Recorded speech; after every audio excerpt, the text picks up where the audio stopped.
নমস্কার, নিউজ ভ্যানগার্ডের পর্দায় আপনাদের সকলকে জানাই স্বাগত। আজকে আমাদের আলোচনা বিষয়বস্তু আবারও অমিত শাহ। আজকে আমাদের আলোচনা সভায় আমাদের মাঝে উপস্থিত হয়েছেন রাজ্য বিধানসভার মাননীয় সদস্য শ্রী কৃষ্ণধন দাস মহাশয়। ও কৃষ্ণধন দাস মহাশয়কে ভ্যানগার্ডের পরিবারের পক্ষ থেকে জানাই স্বাগত এবং উনি ওনার মূল্যবান সময় নষ্ট করে আমাদের মাঝে উপস্থিত হয়, আমরা ওনার কাছে কৃতজ্ঞতা স্বীকার করছি।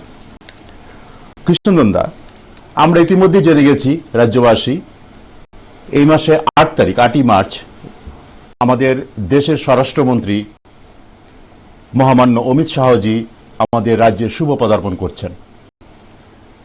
এই 8ই মার্চ উনি যে রাজ্যে যে আসছেন, ওনার সরকারি বা দলীয় এবং দলীয় কি কি কর্মসূচি আছে আপাতত?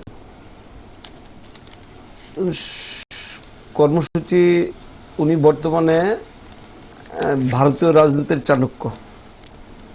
উনি যখন এখানে আসবেন একটা বিরাট কিছু বার্তা নিয়ে আসছেন, আর ওনার এই আশাটাকে আমরা দলীয়ভাবে যে জিনিসটা দেখছি সেটা হচ্ছে 2018-তে এ রাজ্যে যখন 25 বছরের জগদ্দল পাথরটাকে সরানো হলো, ভারতীয় রাজনীতির ইতিহাসে ভারতীয় জনতা পার্টির নক্ষত্র, সব রকম নক্ষত্ররা এই রাজ্যে এসেছিলেন। 9ই মার্চ আমরা শপথ নিয়েছিলাম ওই দিনটাকে কেন্দ্র করে মূলত আশা হচ্ছে, আর বিরাট কিছু সম্ভাবনা এবং সম্ভার ত্রিপুরাবাসীর জন্য নিয়ে আসবেন। অবশ্যই আমরা প্রত্যক্ষ করব সেই জিনিসগুলি। এটা একটা ঐতিহাসিক মুহূর্ত, আর আমাদের রাজ্যের জন্য 4 সাল বেমিসাল। আমরা বিগত 4 বছরে ত্রিপুরা রাজ্যবাসীর জন্য আমাদের এই নতুন সরকার যা যা করণীয় কতটুকু করতে পেরেছি, দলীয় এবং প্রশাসনিক হিসাব নিকাশ উনি নেবেন। আচ্ছা কৃষ্ণধন দা, উনি তো, আমরা যতটুকু খবর পেয়েছি, উনি সরকারি অনেকগুলি কর্মসূচি আছে। আগরতলাতে কি কোনো জনসভা আছে, সে বিষয়টিকে আপনি কি জানেন? হ্যাঁ, আগরতলায় জনসভা আছে, আস্তবল ময়দানে হবে। তো ওই যে বললাম, ত্রিপুরা রাজ্যের মানুষ আকাঙ্ক্ষা, আশা, এগুলির নিরিখে মানুষের যে উৎসাহ উদ্দীপনা, এগুলি উনি নিজে উপভোগ করবেন এবং আমাদের দলীয় এবং সরকারের যে কর্মকাণ্ড এগুলিও দেখবেন। আস্তাবলের জনসভাটা কি সরকারি কোনো কর্মসূচির অঙ্গ হিসেবে জনসভা? যেমন আমরা বিগত দিনে দেখেছি প্রধানমন্ত্রী আমাদের নতুন বিমানবন্দরের জন্য আস্তাবলে সরকারি জনসভা করেছে। এটা কি সরকারি জনসভা না দলীয় জনসভা? প্রধানমন্ত্রীর যে প্রোগ্রামটা ছিল এটা ছিল সরকারি জনসভা। আপনি নিশ্চয়ই খেয়াল করে থাকবেন, এখানে কোনো দলীয় পতাকা কিছুই ছিল না, রুটি ঘাটে এরকম না। অমিত শাহের যে প্রোগ্রামটা হচ্ছে সেটা হবে সম্পূর্ণ দলীয়। আস্তাবল মাঠে জনসভাটা দলীয় হবে। সেই জনসভাটা কি বর্তমান ত্রিপুরার বিজেপি আইপিএফটি সরকার যে 4 বছর পূর্ণ করেছে, সেই উপলক্ষে জনসভা? হ্যাঁ, সেই উপলক্ষে জনসভাটা হচ্ছে। বললামই তো, 4 সাল বেমিসাল। এই বেমিসাল এটার দলীয় এবং প্রশাসনিক দিকগুলি নিয়ে আপনি প্রথমেই আজকে বলেছেন অমিত শাহজি ত্রিপুরা আসছেন বিরাট একটা কিছু বার্তা নিয়ে। তাহলে কি আমাদের ত্রিপুরাবাসীরা বিশেষ কোনো কিছু পাবো সেই আশায় আমরা করতে পারি, যেটা আমরা আপনাদের দলের ভীষণ ডকুমেন্ট বা অন্যান্য কিছুর মধ্যে আমরা এখন অব্দি পাইনি? দেখুন, তার থেকে বেশি কিছু আমরা কিছু পাবো অবশ্যই। দেখুন, আমাদের আদরণীয় মুখ্যমন্ত্রী বিপ্লব কুমার দেবের নেতৃত্বে যে সরকার চলছে, শুনি সবাই বলে ভীষণ ডকুমেন্ট নিয়ে, বিরোধী দল বলে কথা বলে থাকে। ভীষণ ডকুমেন্ট নিয়ে তো আমাদের সরকার কাজ করছেই, ভীষণ ডকুমেন্টে নেই এরকম অনেক কিছু নিয়ে আমাদের সরকার কাজ করছে। যেমন আমাদের ভীষণ ডকুমেন্টে ছিল না ফরেন্সিক ল্যাবরেটরি ত্রিপুরাতে হবে। সারা ভারতবর্ষে কোটি ল্যাবরেটরি আছে, তার মধ্যে ত্রিপুরাতে হচ্ছে, নর্থ ইস্টে নেই। সম্ভবত আমাদের ত্রিপুরাটা হলে অল ওভার ইন্ডিয়াতে 4টা হবে, 3টা আগেরই আছে, 4টা হবে। আমাদের ভীষণ ডকুমেন্টে ছিল না। সিপিএম তো বলতো যে রেশনে চিনি বন্ধ করে দিয়েছে, আমাদের ভীষণ ডকুমেন্টে ছিল না রেশনে চিনি এনে দেওয়ার, আমাদের ভীষণ ডকুমেন্টে ছিল না ডাল দেওয়ার, আমাদের ভীষণ ডকুমেন্টে ছিল না রেশন শপে চা পাতা দেওয়ার। ভীষণ ডকুমেন্টের বাইরে মাতৃপুষ্টি, এগুলি ভীষণ ডকুমেন্টে ছিল না। আবার যেটুকু মনে, এরকম আরো অনেক আছে যেগুলি ভীষণ ডকুমেন্টে ছিল না। জনস্বার্থে, ত্রিপুরা রাজ্যের খেটে খাওয়া সাধারণ মানুষের স্বার্থে সহজলভ্য, সহজ উপায়ে বাড়ি বাড়ি পৌঁছে দেওয়ার ব্যবস্থা করছে। এগুলি ভীষণ ডকুমেন্টে ছিল না, কিন্তু সরকার সেই দিশাতে কাজ করছে। না, আমরা তাহলে রাজ্যবাসী একটা আশায় থাকবে 8ই মার্চ অমিত শাহজি আস্তাবল ময়দানে রাজ্যবাসীর জন্য বিশেষ কোনো কিছু একটা ঘোষণা দেবে নতুন করে। অবশ্যই। আচ্ছা, ধন্যবাদ। এখন আরেকটা বিষয় যাচ্ছি। অমিত শাহজি আমাদের দেশের স্বরাষ্ট্রমন্ত্রী। সারা ভারতবর্ষে অনেকগুলি, বেশিরভাগ রাজ্যই বিজেপি শাসিত। আমাদের ছোট্ট রাজ্য ত্রিপুরা রাজ্য, ত্রিপুরা রাজ্যে উনি যে আবার যে এখানে আসছেন, নিশ্চয় আপনাদের সঙ্গে কোনো সাংগঠনিক মানে কার্যকর্তাদের সঙ্গে সাংগঠনিক বিষয় নিয়ে নিশ্চয় আলোচনা করবেন। এটা কেন হঠাৎ করে আবার এটা কেন হচ্ছে? না, এটা প্রশ্ন কেন হচ্ছে এরকম না। দেখুন, এটা কি কোনো বিশেষ কোনো কারণে হচ্ছে? বিশেষ কোনো কারণ নেই। আমি বলি, উনি যখন ভারতীয় জনতা পার্টির সর্বভারতীয় সভাপতি ছিলেন, উনার নেতৃত্বে এ রাজ্যে নির্বাচনটা হয়েছে। তো উনি বর্তমানে স্বরাষ্ট্রমন্ত্রী। এরপরে উনি আসেননি, এসেছিলেন কি? এরপরে আর আসেননি। তো এই রাজ্যের জন্য বা সারা ভারতবর্ষের জন্য দলের সভাপতি হিসেবে কাজ করেছেন, ভিজিট করেছেন, বিভিন্ন জায়গায় গিয়েছেন। তো মন্ত্রী হওয়ার পর আসেনি, তো এখন মন্ত্রী হওয়ার পর আসছেন। এটা হচ্ছে মানে আমার দৃষ্টিকোণ থেকে এটা ভারতীয় জনতা পার্টির কোনো কার্যকর্তা তার দলীয় কর্মীদেরকে ভুলে না যে তার প্রকৃষ্ট প্রমাণ। আমি মনে করি আর কি উনি ডবল সাইড। যেমন ধরুন, আমি একটা টিমের হয়ে খেলছি, আমি একটা টিমের সভাপতি, ক্যাপ্টেন, আমি একটা টিমের কোচ। ব্যক্তি এক, কিন্তু দায়িত্ব কিন্তু অনেকটি। বিভিন্ন সময়ে বিভিন্ন ধরনের বিভিন্ন ডিজাইনে কাজ করতে হয়। তো সেই দিশায় উনি যখন সর্বভারতীয় সভাপতি ছিলেন, তখন ত্রিপুরার জন্য যে দিশায় কাজ করেছেন, এখন স্বরাষ্ট্রমন্ত্রী। তো সেই হিসাবে ত্রিপুরাবাসীর জন্য আমাদেরকে, যখন সরকারে ছিলাম না, সরকারটা উপহার দিয়েছে। এখন উনি মন্ত্রী হয়ে আসছেন, আমাদেরকে দেবেন কিছু ত্রিপুরাবাসীর জন্য। ত্রিপুরাবাসীর জন্য নিশ্চিত কোনো একটা বিশেষ কোনো কিছু ঘোষণা করবে অবশ্যই। আচ্ছা কৃষ্ণনন্দা, এই যে অমিত শাহজি আসছে, নিশ্চয় আপনাদের প্রস্তুতি মানে চূড়ান্ত পর্যায়ে চলছে। এখন সরকারি কি কর্মসূচি আছে বা দলীয় কি কি কর্মসূচি আছে? উনি আসবেন, বাস আসবেন, ঠিক আছে। আর এমনিতে আগামীকালকে সারা ত্রিপুরা রাজ্যের সবকটা মণ্ডলে, আগামী দিনটা ত্রিপুরার এটাও একটা ঐতিহাসিক দিন। 2018-তে 3রা মার্চ ভোট গণনা হয়েছিল। তো সেই দিনটাকে ঐতিহাসিকভাবে সারা রাজ্যের মানুষ পালন করবে স্বতঃস্ফূর্ততার সহিত। প্রত্যেকটা মণ্ডলে বাইক র্যালি হবে যুব মোর্চার উদ্যোগে। এরকম ভাবে বিভিন্ন সময়ে মহিলা মোর্চারা প্রোগ্রাম নেবেন, কিষাণ মোর্চারা প্রোগ্রাম নেবেন, এসসি মোর্চা, এসটি মোর্চা, ওবিসি মোর্চা, প্রত্যেকটা মোর্চাই বিভিন্ন রকম এই দিনটাকে, যে 3 তারিখ থেকে 9 তারিখ পর্যন্ত বিভিন্ন উৎসব অনুষ্ঠানের মাধ্যমে পালিত করা হবে। আর উনি তো আসছেনই। এই যে 1 বছর আগে, আগামী 23-এ নির্বাচন, এখনো বলতে গেলে 1 বছর।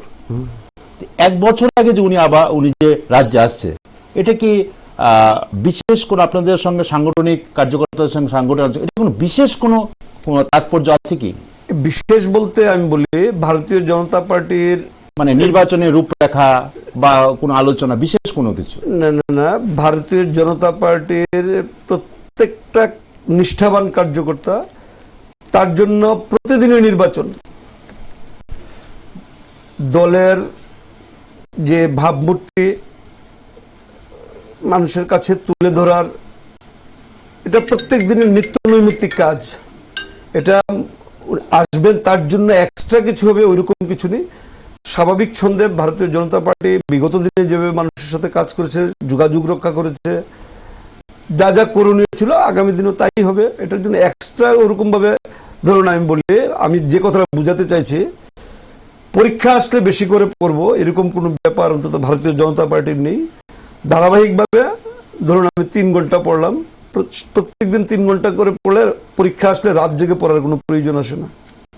না, আমি যেটা আপনাকে বারে বলতে চাইছিলাম সেটা হচ্ছে হয়তোবা এখনো তৈরি হয়নি, আমার যতটুকু মনে হচ্ছে ওনার সফর যে সূচিটা, সেটা কি এখনো কি তৈরি হয়েছে না তৈরি হয়নি, সেটাকে আপনি জানেন যে উনি আসার পর আমরা যেটা জানতে পেরেছি উনি একটা ফরেন্সিক ল্যাবের ভূমি পূজা করবেন।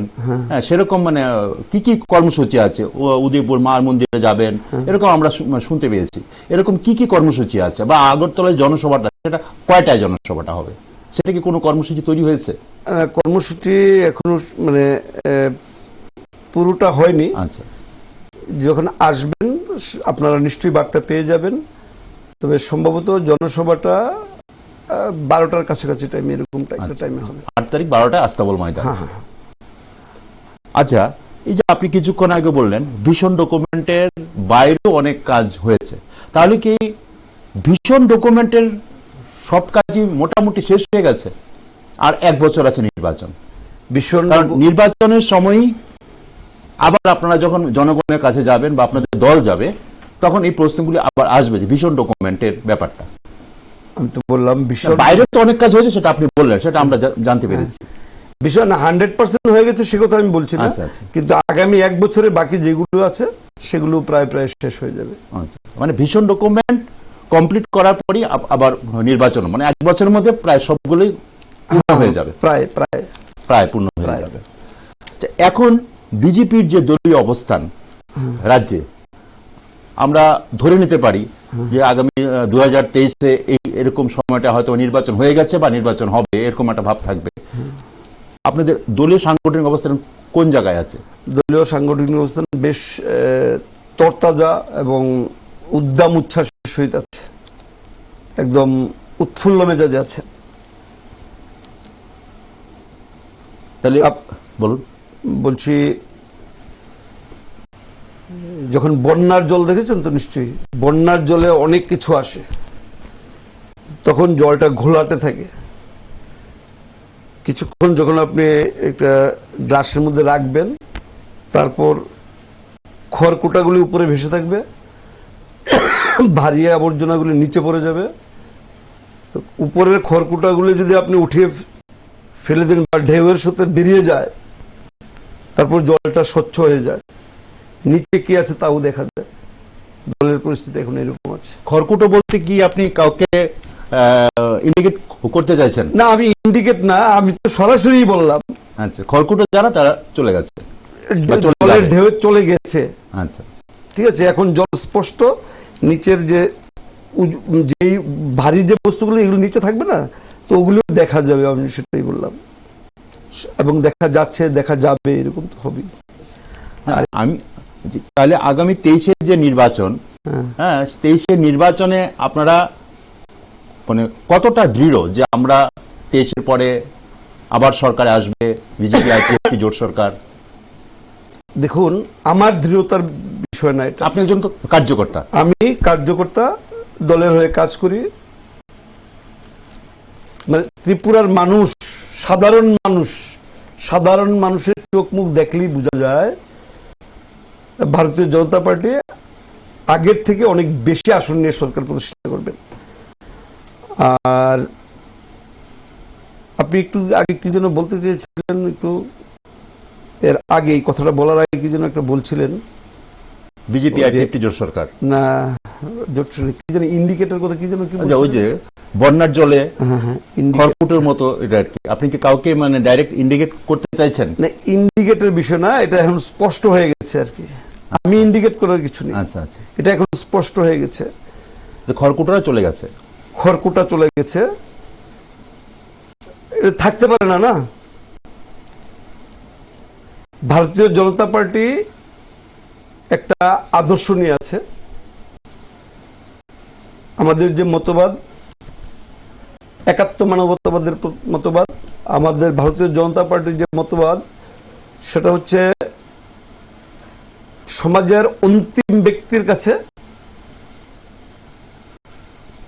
সরকারি সুযোগ সুবিধা পৌঁছে দেয়া।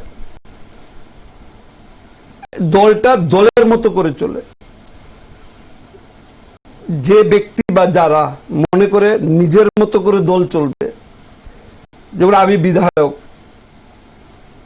আমার মতো করে দল চলবে না, বা আমাদের মুখ্যমন্ত্রী বিপ্লব কুমার দেব, উনার মতো করে দল চলে না, দলের মতো করে ওনাকে চলতে হয়। একদম ঠিক বলেছেন। তো দলের মতো করে চলা এই রাজ্যের মানুষ আগে দেখেনি।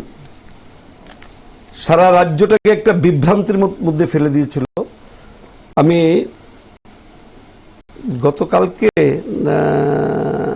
গতকালকে সম্ভবত একটা জনসভায় দেখলাম আর কি, মোবাইলের মাধ্যমে দেখলাম আর কি, দেখলাম বিহার উত্তরপ্রদেশ থেকে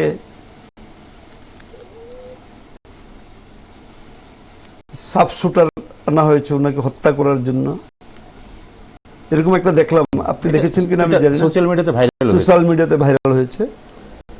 তো এই কিছুদিন আগে যে একটা রাজনৈতিক গন্ডগোল তৈরি করার চেষ্টা করেছেন এবং অনেকটা সফলও হয়েছেন, মানুষকে আবার মনে করিয়ে দিতে পেরেছেন যে 88 টু 93 যে কালো দিন কি প্রকারের ছিল, যারা নতুন প্রজন্ম দেখেনি অন্তত একটা আভাস পেয়ে গেছে। ওই দিন দেখলাম 1 ঘন্টা আগে ব্যান্ডেজ, 1 ঘন্টা পরে আবার সুস্থ, ব্যান্ডেজ কিছু নেই। মানুষ বুঝে এগুলি, মানুষ এগুলি বুঝে। ত্রিপুরার মানুষ শিক্ষার মানদণ্ড অনুযায়ী ভারতবর্ষে প্রথম স্থানে না থাকলেও ত্রিপুরার মানুষ রাজনৈতিক সচেতন একদম 100%, এই ব্যাপারে কোনো সন্দেহ সংশয় নেই। একদম ঠিক বলেছেন। আপনি কিছুক্ষণ আগে বললেন ভিশন ডকুমেন্টের যে কথাটা আমি তুললাম, এই ভিশন ডকুমেন্টের সবটা হয়নি, অনেকটাই হয়ে গেছে, বাকি 1 বছরের মধ্যে প্রায় সবগুলি শেষ হয়ে যাবে। কিছুদিনের মধ্যে আরেকটা ঘোষণা হবে, আমি বলে দিচ্ছি, যে সামাজিক ভাতা 2000 টাকা করার কথা ছিল না, এই মার্চ বা এপ্রিলের মধ্যেই বয়স্ক যে ভাতাটা আছে সেটা 2000 টাকা করার একটা সম্ভাবনা আছে। না, সামাজিক ভাতার মধ্যে তো শুধু বয়স্ক ভাতা নেই, না, বাকিগুলিও হবে সময়ের প্রেক্ষাপটে। আচ্ছা আচ্ছা, মানে এখন মার্চ বা এপ্রিলের মধ্যে বয়স্ক ভাতাটা হওয়ার সম্ভাবনা আছে। বিরোধীরা তো প্রায় অভিযোগ করছে ভিশন ডকুমেন্টের একটাও নাকি কাজ হয়নি, সে বিষয়ে আপনার কি মতামত? দেখুন, আমি ভিশন ডকুমেন্ট বারে বারে এই কারণেই বলছি, কারণ এটা নেই রাজনৈতিক মহলে চর্চাটা বেশি হয়, বিশেষ করে বিরোধী মহল। এটাই একটা দুঃখের বিষয় বা কষ্টের বিষয়। এই ত্রিপুরা রাজ্যের যে বিরোধী রাজনীতি শুধু বিরোধিতার জন্য রাজনীতি করে। গণতন্ত্রে বিরোধী রাজনীতি খুব প্রয়োজন, কিন্তু বিরোধিতাটা হতে হয় গঠনমূলক। কিন্তু অতীব দুঃখের বিষয়, মানে 25 বছরের বিরোধী রাজনীতির মধ্যে 3টা বছর বাদ দিলে, না আমি আমার রাজনৈতিক জীবনের কথা বলছি আর কি, ত্রিপুরা রাজ্যে যখন সিপিএম ছিল শেষের দিকের 3 বছর বাদ দিলে এ রাজ্যে প্রকৃত অর্থে বিরোধী রাজনীতি হয়নি। সবটা একই ছিল। আমাদের মতো কার্যকর্তাদেরকে বুলবুলের মধ্যে রেখে বিরোধিতার নাটক করা হয়েছিল। প্রকৃত অর্থে বিরোধী রাজনীতি হয়েছে 15 থেকে 18, 15 থেকে 18 পর্যন্ত প্রকৃত অর্থে বিরোধী রাজনীতি এখানে হয়েছিল। আর তার জন্য মাত্র 3 বছরের বিরোধী রাজনীতির ফসলে আমরা 25 বছরের সিপিএমটাকে সরাতে পেরেছি। যদি প্রকৃত অর্থে বিরোধী রাজনীতি করত, এই তথাকথিত আজকে যারা জাহির করছেন উনি রাজনৈতিক পরিবার, আমি যেমন কৃষকের ছেলে এমএলএ, তো যিনি এখন সারা রাজ্যে বিভ্রান্তিটা ছড়াচ্ছেন উনি তো মুখ্যমন্ত্রীর ছেলে, মুখ্যমন্ত্রীর আশা রাখে, দোষের না। এটা আমার ব্যক্তিগত অভিমত। কিন্তু উনি কি বিরোধী রাজনীতি করেছেন? যদি বিরোধী রাজনীতি করতেন আজকের দিনে বলতেন না সিপিএম এর বন্ধুরা একসাথে নামতে হবে আমাদেরকে। যখন আমাদের মতো কার্যকর্তার মা বোনকে ধর্ষণ করেছে, খুন করেছে, লুটপাট করেছে, তো এখন আবার বন্ধু হয়ে গেছে সিপিএম। এ রাজ্যের মানুষ, এ রাজ্যের বাম বিরোধী মানুষ মেনে নেবে? আমার তো শুনতে লজ্জা লাগে, বলতে না, শুনতে লজ্জা লাগে যে ভোট পার্সেন্টেজের হিসেবে 47% ভোট কংগ্রেসের ছিল। আর তখন তো আমিও কংগ্রেসে ছিলাম। তো আমার কথাটা হচ্ছে উনি যে 47% ভোট বিজেপির আগের যে 1.5 বা 2% ভোটটাকে উনি 51% নিয়ে গেছেন, সেটা তো দাবি রাখেন। আমার বক্তব্য ছিল আমি যখন কংগ্রেস ছেড়ে বিজেপি না, কংগ্রেস ছেড়ে তৃণমূলে ছিলাম, উনি তৃণমূলে আসার 1 বছর আগে আমি তৃণমূলে গেলাম, উনি বিজেপিতে আসার 1 বছর আগে আমি গেলাম। আমি তো ওনার পারমিশন নিয়ে যাইনি। আমি আমার কথা বলছি, মানে তার অর্থ আমি একা না, কিন্তু আমার মতো লাখ লাখ কার্যকর্তা উনার পারমিশন নিয়ে কি 47% যে কংগ্রেসের ভোটটা ছিল 2013 অব্দি, আমি তো বললাম 13-র আগে পর্যন্ত ঠিক ছিল, মানুষ বুঝতে পারেনি। 2013-র 8 থেকে 13-র যে 5 বছরটা বিরোধী, বাম বিরোধী বলে পরিচিতি যে ভোটার, উনার নির্দেশে ভোট দেয়নি, আবার উনার নির্দেশে সবাই বিজেপিতেও চলে আসেনি, যে যার মতো করে চলে এসেছে ত্রিপুরা রাজ্যের সর্বস্তরের প্রকৃত বাম বিরোধী মানুষ। আর যারা কিছু ছিল, এখন তাহলে আপনাকে একদম সবিস্তারে একটু বলি।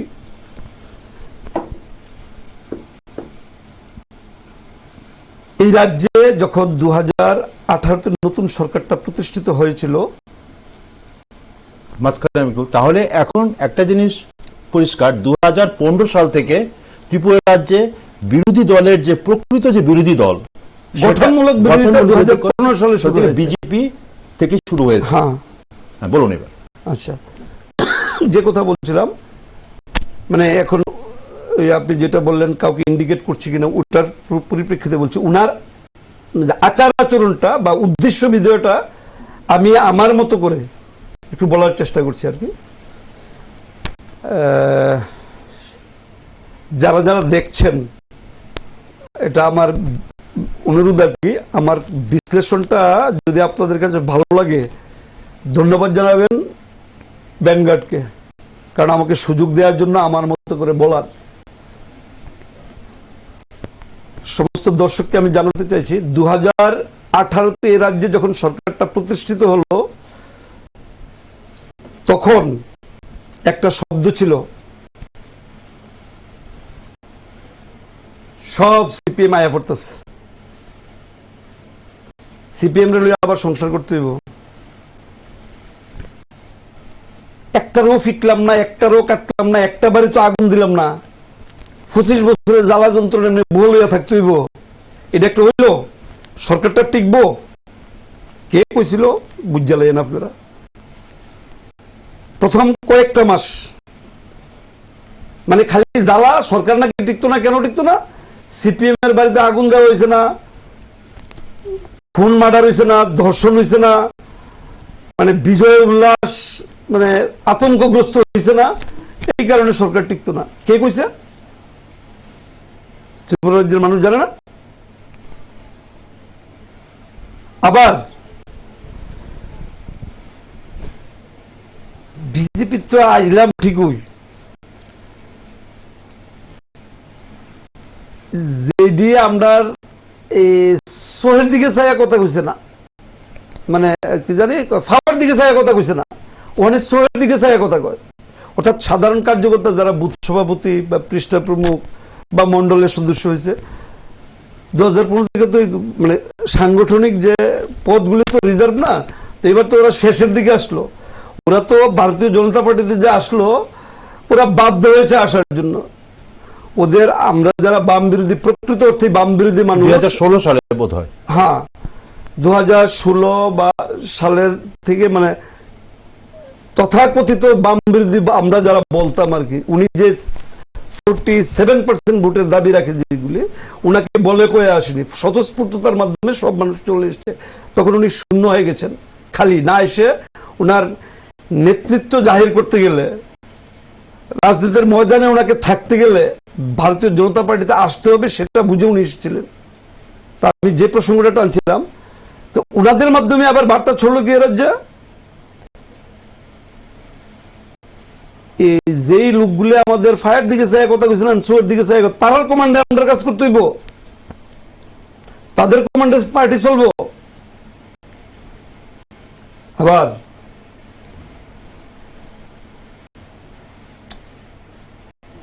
ঠিক তো না, এটি সব যারা রাজনীতি করছে না, যারা সিপিএম এর মাই খাইছে না, এইটিও দিয়ে আয়া পড়ছে। তো তারার কথা কেমনে চলবো? তারা এই যে যাইবগা ভারতীয় জনতা পার্টির সাথে যে ওদের সেট হচ্ছে না, এটা ওরা বুঝে গেছে। সেট হচ্ছে না মানে কি, উনাদের মতো করে দল চলবে না সেটা যখন বুঝে গেছেন, তখন থেকে উনি বিরোধিতা শুরু করেছেন ভারতীয় জনতা পার্টির এবং বিজেপি সরকারের বিরুদ্ধে। এটার প্রতিফলন মানুষ দেখেছে, বুঝেছে। আর ওই সাবশুটারের কথা যেটা বললাম, এখন আবার দিচ্ছে সিম্পৃতি, ওই হাত ভাঙ্গার মতো অবস্থা আর কি। মানুষ, ত্রিপুরার মানুষ বুঝে। তাইলে আপনার কথাতে একটা জিনিস পরিষ্কার, আপনি যার কথাই বলছেন, ওনারা যে বলেন 47 ভোট 51 যে বিজেপিতে গেছে, এটা ওনাদের কোনো মানে কৃতিত্ব নেই একদম। আরে 47 এর মধ্যে আমিও ছিলাম, আমি তো সেটাই বলছি। তো আমি তো ওনার পারমিশন নিয়ে কংগ্রেস দলটা ছাড়িনি। তা আমি ছাড়িনি মানে কি, আমি কি একা এসেছিলাম? শুধু যখন কংগ্রেস থেকে তৃণমূল, এ রাজ্যের বেশিরভাগ মানুষ তখন বিজেপিরা তো ছিল না, তৃণমূল দিয়ে যখন হবে না, তৃণমূলে মানে আমি আমার কথা বলছি, আমি আশা করি সবাই সহমত পোষণ করবেন এই কথাটার। আমি তৃণমূলটা কেন ছাড়লাম? আমি তৃণমূলটা ছেড়েছিলাম, শুনলে হাসবেন, যখন তৃণমূলটা ছিলাম, উনারা যখন যারা আজকের দিনে বিজেপি ছেড়ে চলে গেলেন, তারা তৃণমূলে এসে কমান্ড কিডন্যাপ করে নিয়েছেন। এইবার 2017-তে তখন চলে আসলাম বিজেপিতে। এবার আমি এখন আমার মতো সারা রাজ্যই হয়েছে। 2017-তে এটা হাস্যকর যে বিষয়টা, 2017-র 9 আগস্ট রবীন্দ্র ভবনের সামনে ওরা আসলেন, তখন ভাবলাম আরে এখন কই যাই, সিপিএম তো করতে পারবো না, তো কংগ্রেস ছাড়লাম, তৃণমূল ছাড়লাম, এখন কি আবার বিজেপি ছাড়বো, তো যাবো কোথায়? তাহলে কি আপনি কি ওনাদের জন্য কংগ্রেস ছাড়লেন, তৃণমূল ছাড়লেন? আমি না, আপনার মতো আরো হাজার হাজার, লাখ লাখ লাখ লাখ। তাদের আপনার কথাতে এটা পরিষ্কার, আপনি ওনাদের জন্যই বা ওনার জন্যই আপনি বা আপনার মতো আরো লাখ লাখ বা হাজার হাজার কংগ্রেস এবং তৃণমূল ছেড়েছে। হ্যাঁ, কারণটা কি বলুন তো, ওরা দলের হয়ে চলে না, দলের কমান্ড কিডন্যাপ করে নেয়। এবার ভারতীয় জনতা পার্টি কেন ছাড়লাম না সেটা বলছি। ভারতীয় জনতা পার্টি না ছাড়ার কারণটা হয়তো ভারতীয় জনতা পার্টি আমি নাও থাকতে পারতাম। দেখলাম এখানে চেষ্টা করা হয়েছে কমান্ড কিডন্যাপ করার জন্য, কিন্তু সুবিধা নেই। যেদিন বুঝে গেলাম যে এখানে আর কমান্ড কিডন্যাপ হবে না, দল দলের মতোই করে চলে, দল ব্যক্তির কথায় চলে না, তখন স্থির করে নিলাম যে ভারতীয় জনতা পার্টিতে থাকবো। এটা আমি আমার কথা বললাম, আমি একা না, আমাকে দিয়ে দেশ চলবে না, রাজ্য চলবে না। আমার মতো লাখ লাখ কার্যকর্তা ত্রিপুরা রাজ্যে আছে। আমি যে প্রসঙ্গটা ছিলাম, আমি ওনাদের না, অন্য সব যে সমস্ত বিরোধী দল আমাদের ত্রিপুরা রাজ্যে সবাই ভীষণ ডকুমেন্টটা নিয়ে আলোচনা করে এবং রাজনৈতিক বিশেষজ্ঞরা ভীষণ ডকুমেন্ট নিয়ে আলোচনা করে। সেদিক থেকে ভীষণ ডকুমেন্টের আরো অনেকগুলো প্রতিশ্রুতি, যেটা একটা বললেন আপনি বয়স্ক ভাতা কিছুদিনের মধ্যে হয়তো বা বাড়তে পারে এই মার্চ এপ্রিল মাসে, সেরকম ভীষণ ডকুমেন্টে রেগার মজুরি, স্মার্টফোন, যুবকদের কর্মসংস্থান, আরো অন্যান্য 10,323 অনেক কিছু আছে। এগুলো কি আমরা রাজ্যের মানুষ আশা করতে পারে যে আর এক বছরের মধ্যে সবগুলো পরিপূর্ণ হয়ে যাবে? আমি তো বললাম প্রায় সবগুলো ভীষণ ডকুমেন্টের প্রায় সবকিছুই পরিপূর্ণ হবে। আর আমরা তো ভীষণ ডকুমেন্টের বাইরেও কাজ করেছি, আমি সেটা বললাম। আপনার কাছ থেকে আজকে খুব একটা ভালো জিনিস জানতে পারলাম যে বয়স্ক ভাতাটা হয়তোবা বললাম, আপনি হয়তোবা বলেছেন হয়তো 1-2 মাসের মধ্যে ঘোষণা হতে পারে। এটা যারা বয়স্ক ভাতা পান তাদের খুবই আনন্দের বিষয় হবে। আমি সেটা তার জন্য আপনি যেটা বলেন, আমরা আর একটা জিনিস আমরা জানতে পারলাম, অমিত শাহজি রাজ্যে এসে আমাদের রাজ্যের মানুষের জন্য বিরাট একটা বিশেষ কোনো খবর, সুখবর আমাদেরকে উনি দেবেন। অবশ্যই দেবেন। হ্যাঁ, সেটা রাজ্যবাসী খুবই নিশ্চয়ই আনন্দ, অধীর আগ্রহ অপেক্ষা করবেন কি উনি আমাদের রাজ্যবাসীর জন্য উপহার দেন।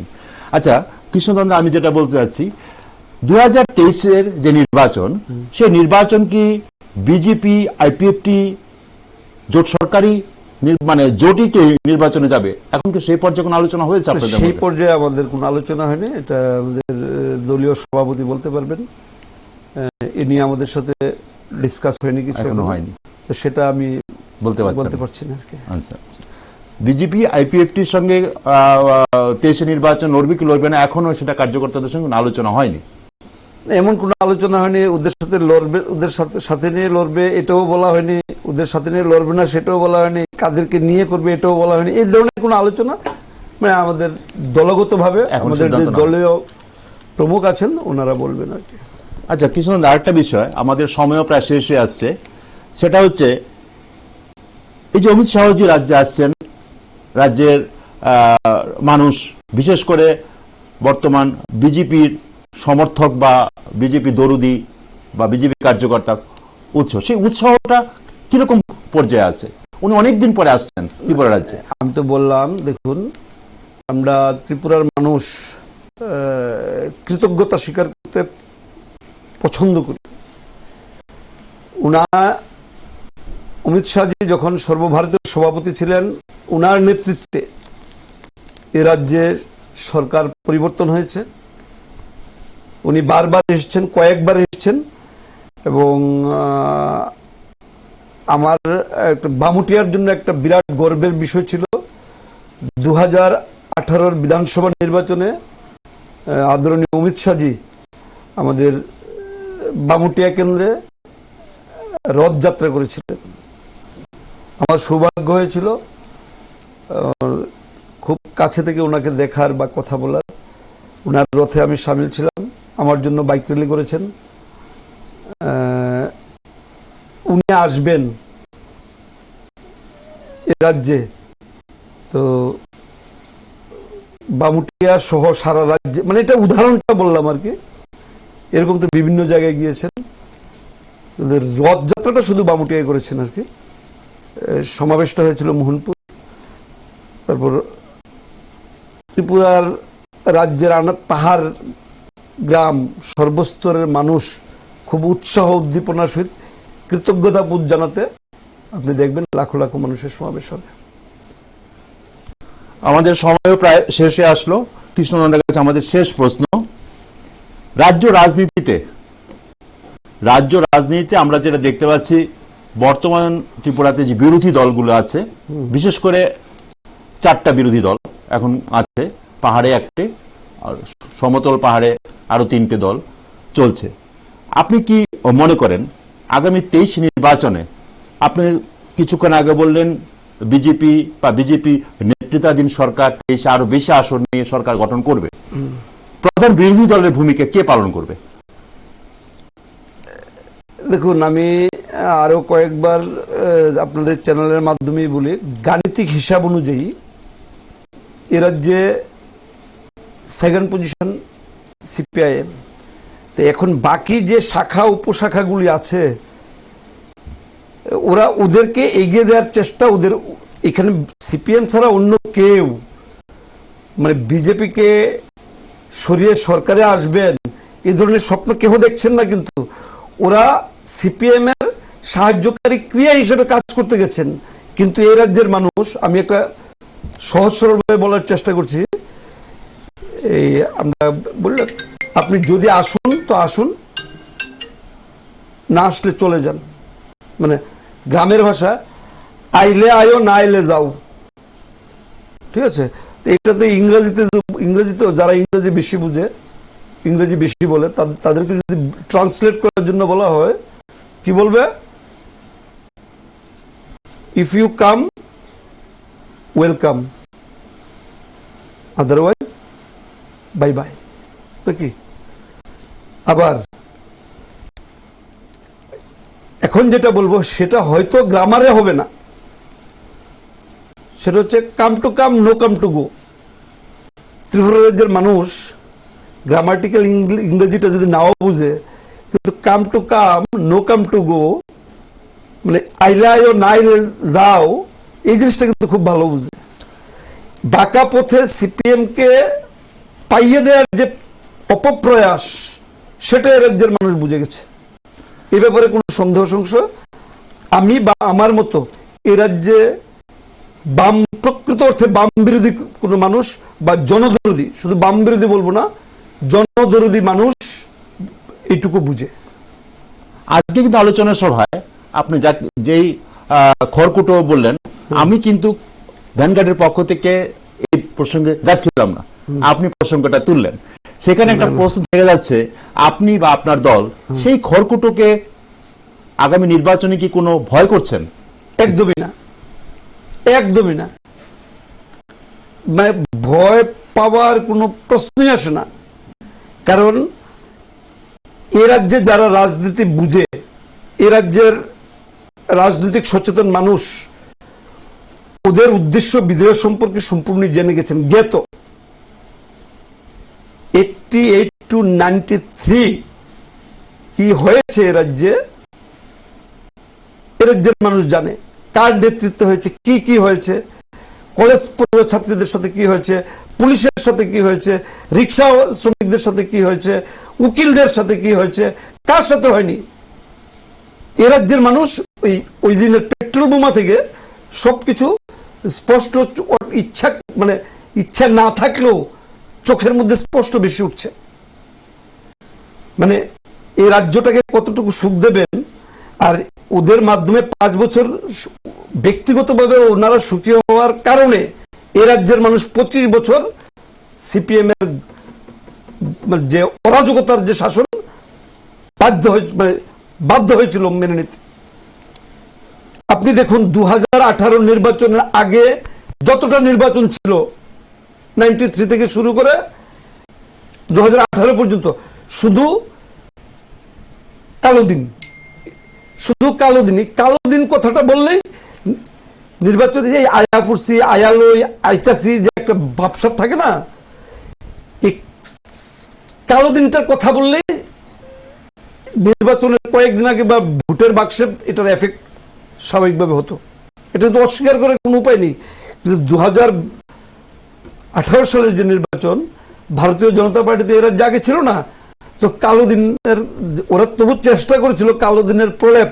তারা তখন বলতে শুনেছি যে সিপিএম উদ্দেশ্য করে বলছে এখন কথাটা, কি জানে কি নতুন কি বোতলে নতুন বোতলে পুরানো মদ, এরকম একটা ডায়লগ দিত আগে সিপিএম এর তারা, যখন ওরা ভারতীয় জনতা পার্টিতে আসলো। তো এখন তো ওরা চলেই গেছে, তো আরো শুদ্ধ হলো আর কি, সেটা বললাম। আমাদের শেষ প্রশ্ন, তাহলে কি আপনি বলতে চাইছেন বিজেপির একমাত্র প্রতিপক্ষ ত্রিপুরাতে সিপিআইএম নেতৃত্বাধীন বামফ্রন্ট আজকের দিন পর্যন্ত? আজকের দিন পর্যন্ত, এবং 2023 বিধানসভা নির্বাচন পর্যন্ত অফিসিয়ালি, যেহেতু ওদের 16 জন বিধায়ক আছেন, আমি ওদেরকে বিরোধী দল হিসেবে স্বীকৃতি দিই আর কি। বাকিরা তো শুধু টিভির পর্দায় থাকবে, পত্রিকায় হয়তো থাকবে, জনমানুষে কোনো জায়গা নেই। ধন্যবাদ কৃষ্ণদন্দা, আমাদের সঙ্গে অনেকক্ষণ ছিলেন। আজকে আমাদের আলোচনার আমরা দুটো জিনিস আমরা কিন্তু রাজ্যবাসী উপলব্ধি করতে পেরেছেন বা পেয়েছেন বা পাবেন আশা করতে পারি। সেটা হচ্ছে অমিত শাহজি রাজ্য সফরে রাজ্যবাসীর জন্য বিরাট একটা কিছু সুখবর নিয়ে আসছেন। দ্বিতীয়ত হচ্ছে বয়স্ক ভাতা যে টাকাটা সেই ভাতাটাও আগামী 1-2 মাসের মধ্যেই উনি বলেছেন হয়তোবা বৃদ্ধি করা হবে। সবাইকে নমস্কার, ধন্যবাদ কৃষ্ণনন্দা। নমস্কার।